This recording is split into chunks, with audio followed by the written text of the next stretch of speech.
तुम सोचते हो मोह प्रेम है। नहीं, मोह प्रेम का विकृत रूप है। प्रेम मुक्त करता है, मोह जकड़ता है। प्रेम बल देता है, मोह निर्बल करता है। जब तुम किसी वस्तु, व्यक्ति या स्थिति से इतने जुड़ जाते हो कि उसकी अनुपस्थिति तुम्हें तोड़ देती है, तो समझो तुम मोह में हो। और ये मोह बर्बादी की पहली सीढ़ी है। मोह में व्यक्ति विवेक खो देता है। वह किसी भी सीमा तक गिरने को तैयार हो जाता है। मोह अपने स्वार्थ की पूर्ति के लिए धर्म को भी तिलांजलि दे देता है। यही वह क्षण होता है जब वह भगवान से नहीं, अपने अहंकार से निर्देश लेने लगता है। जब अहंकार सिर उठाता है तो सत्य पीछे छूट जाता है। अहंकार कहता है, मैं ही सर्वश्रेष्ठ हूं, मेरे बिना कुछ नहीं, मेरी इच्छाएं ही सर्वोच्च हैं। और इसी क्षण विनाश आरंभ होता है। तुम्हें लगता है तुम सब कुछ जानते हो। तुम्हें लगता है तुम्हारे कर्म सर्वोत्तम हैं।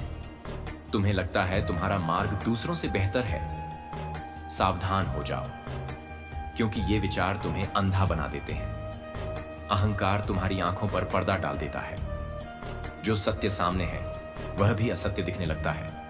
और यही वह मार्ग है जो अंततः तुम्हें उस स्थान पर ले जाएगा जहां से लौटना कठिन होता है। यह बर्बादी का रास्ता है। तुम दौड़ते हो और फिर दौड़ते हो और फिर दौड़ते हो। क्यों? क्योंकि तुम्हें और चाहिए। थोड़ा और पैसा, थोड़ा और सम्मान, थोड़ा और सुख। यह थोड़ा और ही तो तुम्हें खा रहा है। लोभ वो जाल है जो भीतर से खोखला करता है। तृष्णा वो प्यास है जो कभी बुझती नहीं, और जो कभी नहीं बुझती वही तुम्हें अंततः जला देती है। जो व्यक्ति अपने वर्तमान में संतुष्ट नहीं, जो हर क्षण कुछ और चाहता है, वह अपने जीवन में शांति खो देता है। शांति खो गई तो शिव खो गया। शिव खो गया तो अस्तित्व भी बर्बादी की ओर बढ़ चला। जब कोई तुम्हें चोट पहुंचाता है तो तुम्हारे भीतर एक ज्वाला उठती है, क्रोध। लेकिन क्या तुम जानते हो उस क्षण तुम्हारा सबसे बड़ा शत्रु कौन होता है? तुम स्वयं। क्रोध तुम्हारे अंदर की आग को बाहर नहीं, भीतर ही जलाता है। तुम जिसे सजा देना चाहते हो उसे नहीं, अपने ही अस्तित्व को घाव देते हो। क्रोध में व्यक्ति ऐसे शब्द कहता है, ऐसे कर्म करता है जो उसके पूरे जीवन को विषाक्त बना देते हैं। जिसने अपने क्रोध को नहीं साधा वह स्वयं ही अपने घर को, अपने संबंधों को, अपने जीवन को भस्म कर देता है। तुम कहते हो कल करेंगे। तुम सोचते हो अब कौन ध्यान करे, अब कौन साधना करे। और इसी आलस्य में तुम्हारा आत्मा सो जाती है। आलस्य सिर्फ शरीर का नहीं होता, मन और आत्मा का भी होता है। जब तुम जानते हो कि तुम कुछ कर सकते हो फिर भी नहीं करते, तो समझ लो तुम बर्बादी का रास्ता पकड़ चुके हो। आलस्य ही वह दुर्गंध है जो आत्मा की सुगंध को छिपा देती है, जो तुम्हें इस भ्रम में रखती है कि अभी बहुत समय है। नहीं, समय कभी नहीं रुकता। और जो समय को खो देता है वह अवसर को खो देता है, और जो अवसर को खो देता है वह जीवन को खो देता है। तुम कहते हो थोड़ा सा झूठ कोई पाप नहीं। तुम सोचते हो ये तो सब करते हैं, लेकिन क्या तुम जानते हो हर झूठ, चाहे वह कितना ही छोटा क्यों ना हो, तुम्हारी आत्मा और सत्य के बीच एक ईंट रख देता है। हर बार जब तुम झूठ बोलते हो तुम अपने और शिव के बीच एक दीवार खड़ी कर देते हो। और जब वह दीवार बहुत ऊंची हो जाती है तो तुम मुझे देख नहीं पाते, सुन नहीं पाते, महसूस नहीं कर पाते। यही बर्बादी है। जब सत्य की अनुभूति बंद हो जाए तो जीवित रहते हुए भी मृत्यु जैसे जीवन में जीना पड़ता है। वह मुझसे आगे है, उसका जीवन मुझसे अच्छा है, मुझे भी ऐसा चाहिए। हर बार जब तुम दूसरों से अपनी तुलना करते हो तुम अपने अद्वितीय स्वरूप को नकार देते हो। याद रखो, हर आत्मा की यात्रा अलग है। हर मार्ग पर समय और दिशा दोनों भिन्न होती है। तुलना तुम्हें तुम्हारे मार्ग से भटका देती है। यह तुम्हें वहां ले जाती है जहां तुम कभी थे ही नहीं। और यही भ्रम, यही असंतोष तुम्हारे भीतर वह विकृति भरता है जो तुम्हें अपने आप से घृणा करने पर मजबूर करता है। तुम अपनी आत्मा का हत्यारा बन जाते हो। नशा, जुआ, व्यभिचार, ये सब क्या है? ये आत्मा की पीड़ा के उपचार नहीं, बल्कि उस पीड़ा की गहराई को छुपाने के असफल प्रयास है। जो आत्मा दुखी होती है वह अपने खालीपन को भरने के लिए व्यसनों की ओर जाती है। पर व्यसन क्या देता है?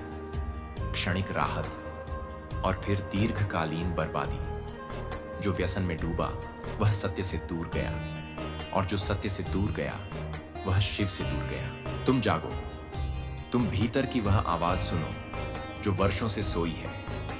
हर बार जब तुम अकेले होते हो, जब सब कुछ होते हुए भी खालीपन लगता है, वो तुम्हारी आत्मा की पुकार होती है। पर तुम भाग जाते हो, मोबाइल की स्क्रीन में, शोरगुल में, भीड़ में।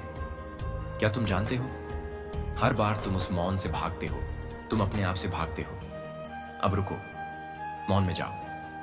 अपने भीतर उतरना ही पहला परिवर्तन है। वही आत्म जागरण की शुरुआत है। सिर्फ आंख बंद कर बैठ जाना नहीं है। ध्यान वह स्थिति है जहां तुम अब में आ जाते हो, जब तुम न अतीत की गलती में उलझे होते हो, न भविष्य की चिंता में खोए होते हो, बल्कि बस इस क्षण में हो। तो समझो तुम ध्यान में हो, और यही ध्यान तुम्हें मुझ तक लाता है। मैं वहीं हूं जहां तुम एक क्षण को रुकते हो, जहां तुम सांस को देख पाते हो, जहां तुम स्वयं से टकराते हो। ध्यान तुम्हें बर्बादी से बचाता है। सत्य से डरो मत। तुमने जो भी किया है स्वीकार करो। जो हो गया उसे जानो। जो किया उसका उत्तरदायित्व लो।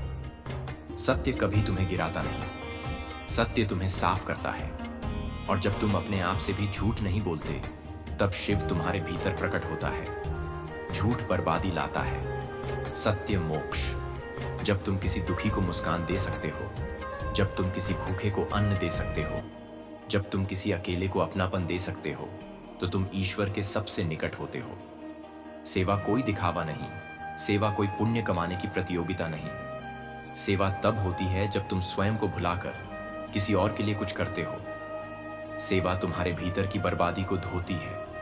सेवा तुम्हें अहंकार से मुक्त करती है। जैसे खेत में फसल के लिए बीज, समय और परिश्रम चाहिए, वैसे ही आत्मा को भी चाहिए साधना। हर दिन थोड़ी मौन साधना, हर दिन थोड़ी क्षमा, हर दिन थोड़ा आत्मचिंतन। यही है साधना। जो साधना करता है वह बर्बादी से बच जाता है, क्योंकि वह हर दिन खुद को शुद्ध करता है। जिसने क्षमा करना सीख लिया, उसने जीवन को जीत लिया। तुम दूसरों की गलतियों को पकड़ कर रखते हो, मानो वह तुम्हारे जीवन का हिस्सा हो। लेकिन जानो, तुम जितना पकड़ कर रखोगे उतना ही पीड़ित रहोगे। क्षमा मुक्त करती है। वह न केवल दूसरों को बल्कि तुम्हें भी मुक्ति देती है। और जिसने दूसरों को मुक्त कर दिया, उसे शिव अपने आलिंगन में ले लेता है। तृष्णा कहती है और चाहिए। संतोष कहता है जो है वही परम है।